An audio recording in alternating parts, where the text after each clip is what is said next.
hope you all have enjoyed the first two documentaries we've got for you. And now I would like to use this opportunity to call on Mr. Franco and Miss Karito. Can you step forward, please?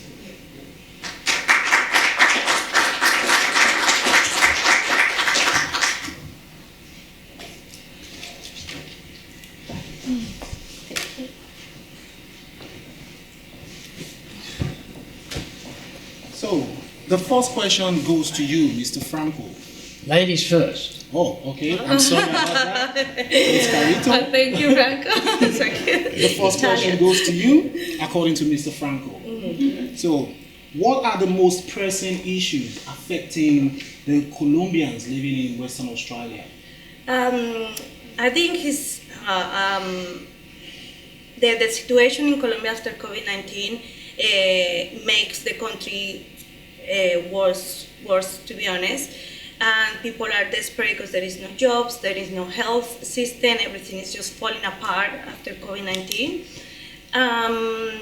The stress to see the country changing, people starving, people with no health, with no jobs, and it breaks our hearts. And in fact, one of my colleagues from radio here today, our psychologist Isabel Lopez, have been trying to organize actually a chat with the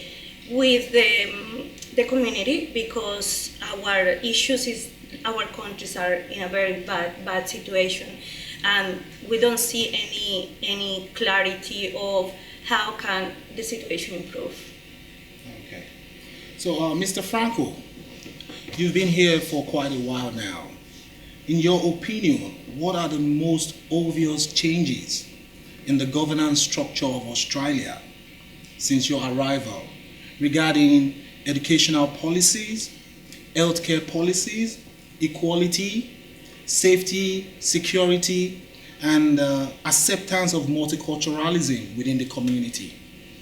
Oh. You should pick the first one. Oh, my golly. Thank you. I wish I could make decent comments on those areas. I tell people, basically, a bit naughty perhaps, I never watch television. I should, because there's some lovely programs that I ought to watch. I don't read newspapers. So I think I'm the wrong person to ask all these wonderful questions about the situation here. One of the things that saddens me, and I comment fairly often, including today, the rules and regulations that are constantly coming into our society is depressing. There are so many rules and regulations that somehow it's stifling even the individual struggle to create something. There's so many rules and regulations in your path that it makes it difficult. I hope it makes a little bit of sense. Okay, I'll have to go back to that question again. You've been here for over 5 decades now. Indeed. Right? Have you noticed any changes within the educational sectors? Within education, I perhaps ought to know. I was a teacher for many years. Was that the actual field you wanted to go into when you started your educational career? No. My dream was to become a doctor. I wanted to be a doctor. And I did first year medicine, 1961 at UWA, when at the time you could have done your entire 6 years of medicine and complete your degree. Before that, you could do 3 years in Western Australia, and then you had to go to Adelaide to finish off your degree.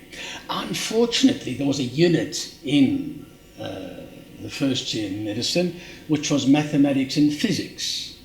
I could never understand why, but it was there. And unfortunately, I did not cope with that unit, so I failed first year medicine and never became a doctor. Was there any reason why you failed that unit, and could the government provided a better opportunity, learning opportunity for you, so you could have passed that unit? At the time, in fact, perhaps this is an issue. I had got to university because I'd got a Commonwealth scholarship to go and study medicine. Having failed first year, I then decided I went back to Pingelly with my father, worked for a year to make some money so I could go back to university. And I then took up an arts degree. I was not even aware that for the second year, I could have picked up the scholarship again. I just did not know. Also, perhaps, I could have got some help in first year medicine to get some extra help to help me with that. But I wasn't aware of all these possibilities, so never pursued them. Thank you. Ms. Karito, how can the political leaders, in your opinion, reduce the impact of these issues you've enumerated on, so as to bring out the best out of the Colombians who call Australia home? Well, we are very grateful to live here. However, that doesn't, I think pretty much all this room, like 80% are immigrants. So we don't forget where we come from, and the fact that we want to create a country better from the distance. That's something that the community, the Colombian community, a Latino community, do often. We help support when there are issues. It will be wonderful if the government is actually listening to the people, because it doesn't happen just in Colombia. I guess everybody, when it's on campaigns, they are your friends, they say hello, they are there. But when they are in the power, they actually not listen to people. They don't listen to what people want to tell. And the situation right now, or what has been happening in Colombia lately, is that we have a group of people that actually want to do things right, but they've been ignored. The government don't listen to them, or they send third parties that they can't do anything, or they just, kind of making you waste your time or get tired of this. I wish people could understand how much we love and appreciate this country, because things here works. And I know there is rules and regulation for a reason, and I think the place, Australia, it works well because of the things that are going there. And I think the participation between the community and the government is essential to move forward, to create a better society, because at the end of the day, that's what we all want: to live happy, to live in peace, create a better society, safety, and not having all these issues that we're having now. Thank you. Back to you, Mr. Franco.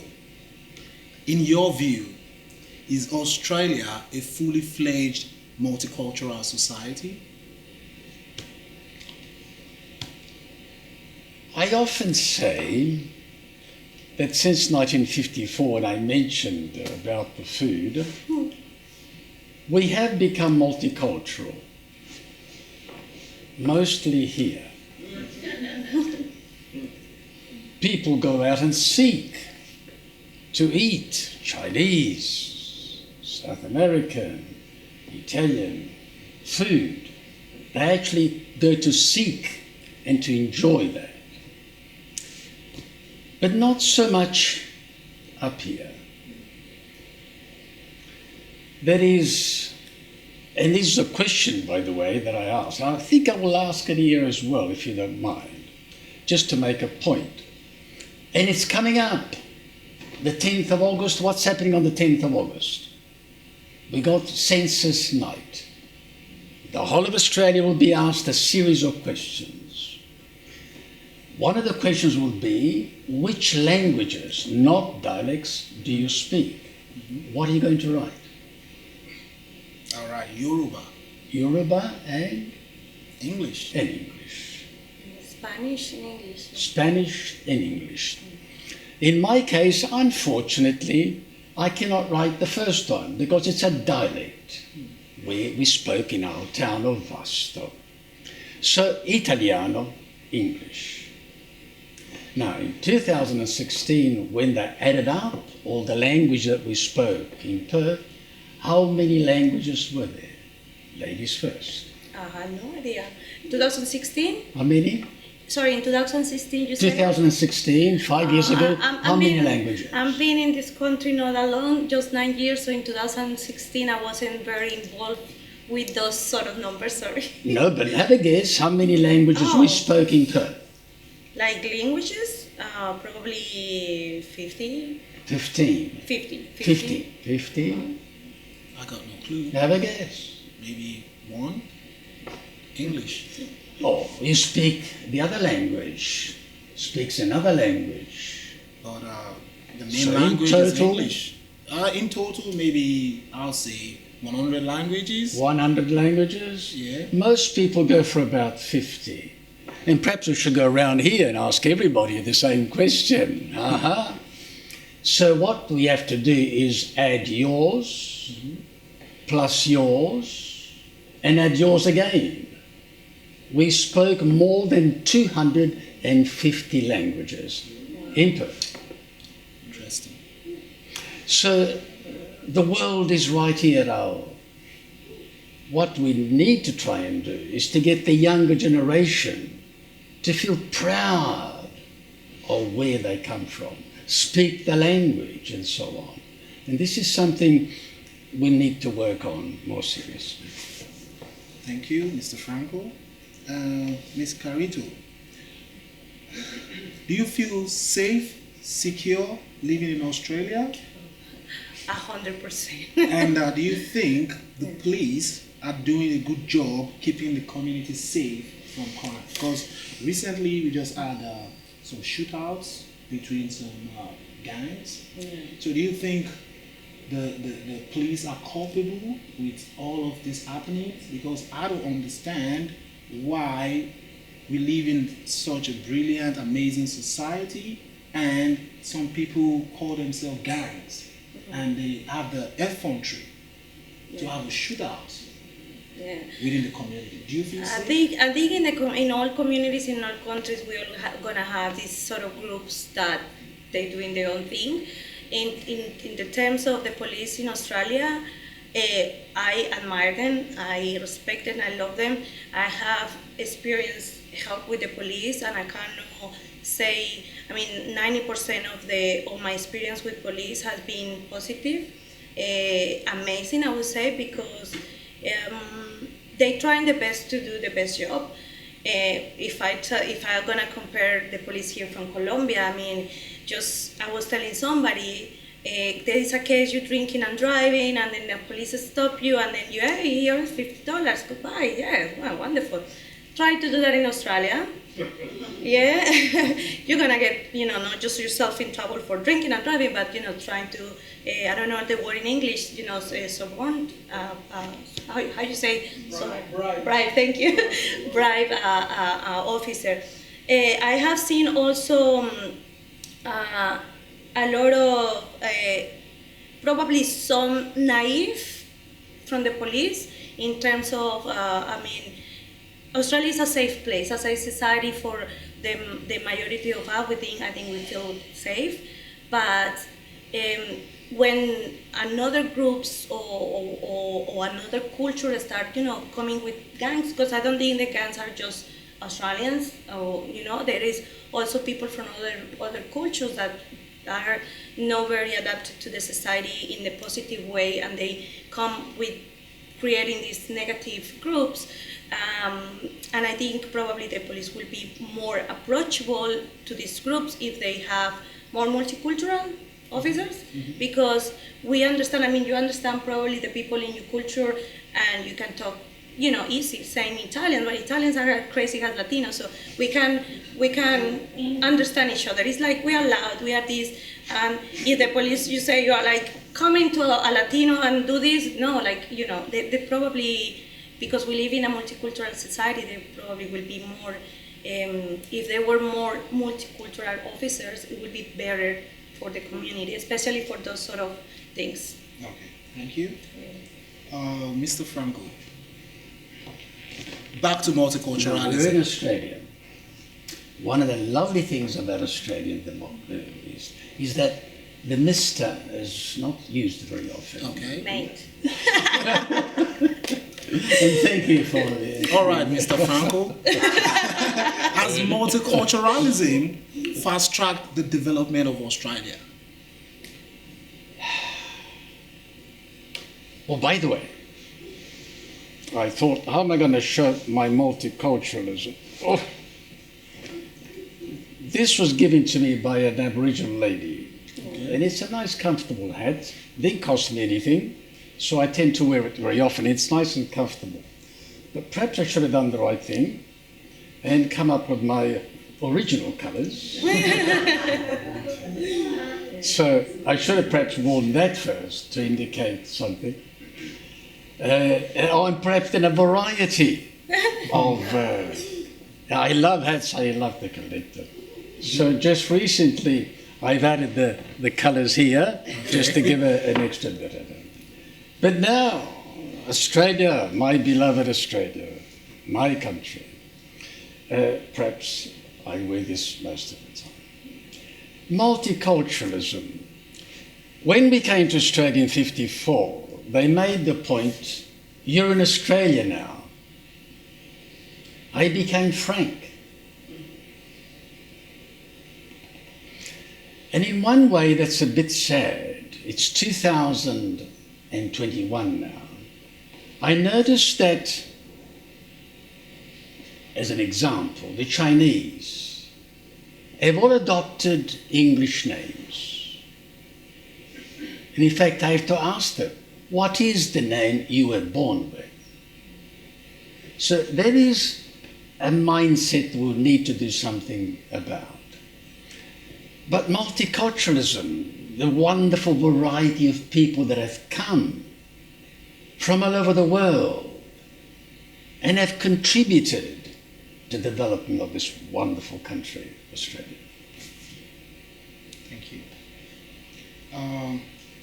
Ms. Karito, do you feel accepted for who you are during your encounters with people from diverse backgrounds here in Australia? Diverse background and Australian, yes, I would say absolutely. I think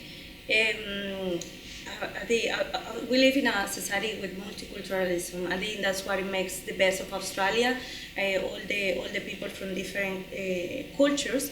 I have to experience racist. How you say it? Yes, racism. Racism. Yeah, thank you. My English is not so good. Sorry, guys.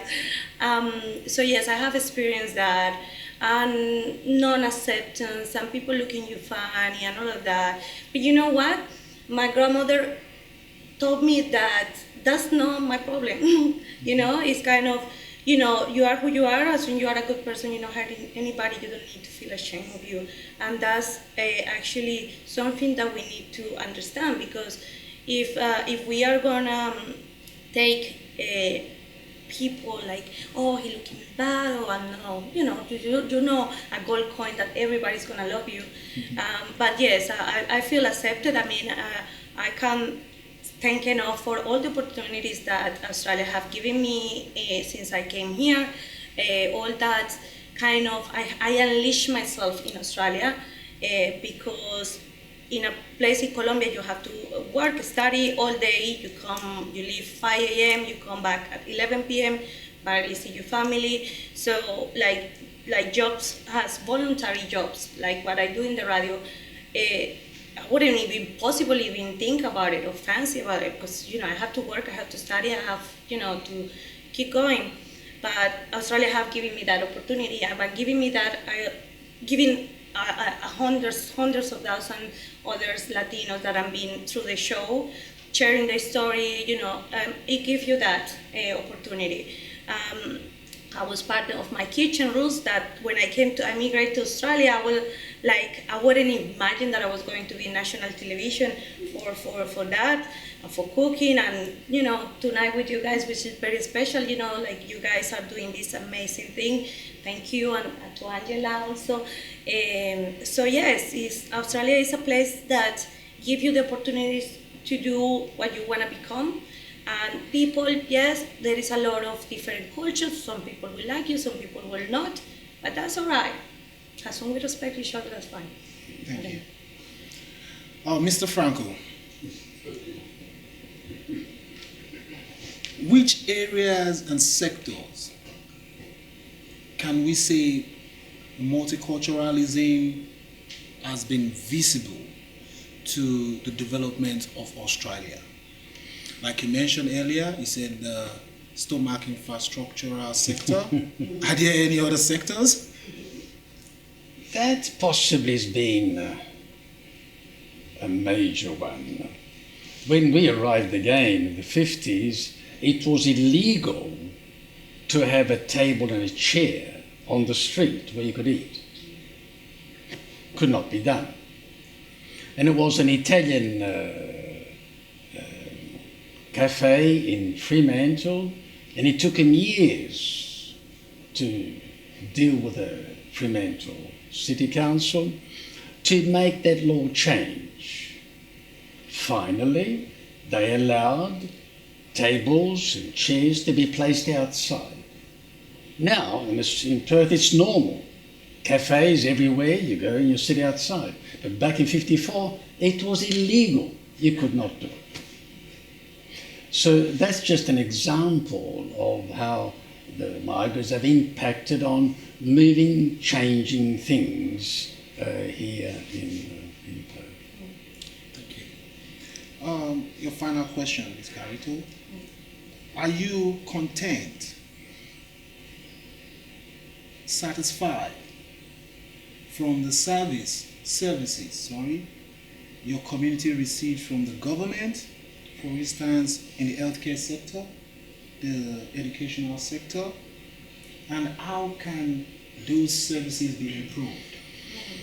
That's a good question because I've been, I would say in general, and I'm going to say very Australian, bloody grateful that this country have put into place so many things to help people, because I've been using services like, for example, like you have a pain, you go to a hospital and they, look at you, okay, what's happening?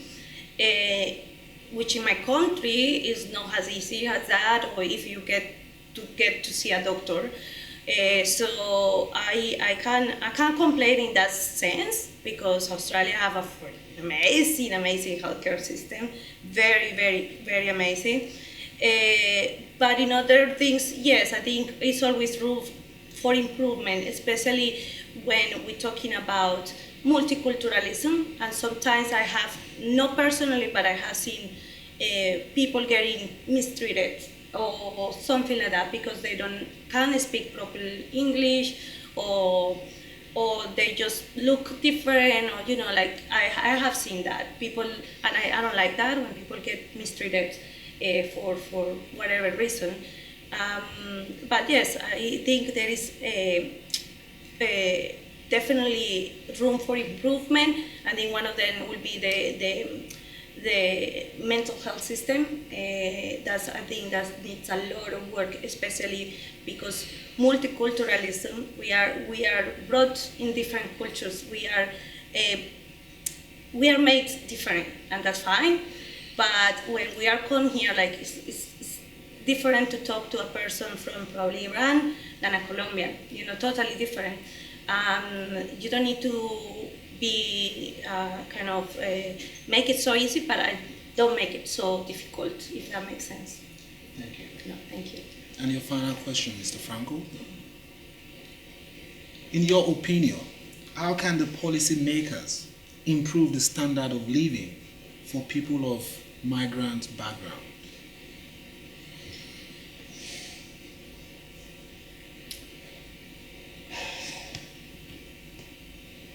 Less regulations. less bureaucrats, less rules that impose upon people to try and achieve. And it is a great irritation. If you've got to start off to do a business, if you're going to try and be creative, and you've got to take so many steps to try and achieve that, it doesn't encourage you to show your initiative and to carry it out. That I would like to see. And I think I see more and more examples of that. For instance, we have just taken on, it took us a while, we got some rooms and office now, and we set up the radio station there as well. So we got some rooms in Chewett College. We had to sign a contract. Do you know how many pages are in that contract? How many? Have a guess. 5, 10, 30? 47 pages. And I, at the end, said, have you read all the rules and regulations? I find this increasingly so. And I sometimes say it's not the Australia that I used to know. Because more and more now we are imposing all these extra things and it doesn't help too much. Thank you, Mr. Franco, and thank you, Ms. Karito. Can we give a round of applause to our speakers, please?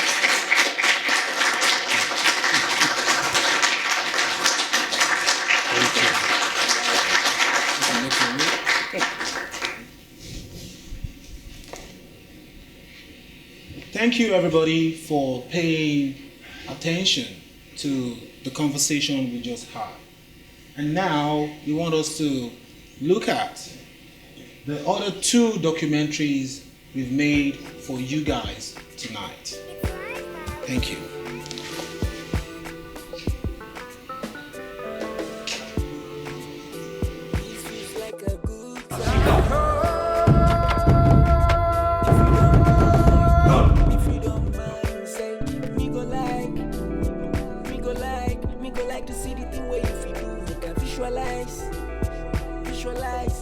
Visualize it, eh. You see every time when you wind up, you like say you don't hypnotize me up. Baby, I can't lie when you do the thing you do, you make my body sweet up. When you whine it, you sabi whine it. Baby, you don't just me, this your body, no be smart thing. Baby, you know me like it.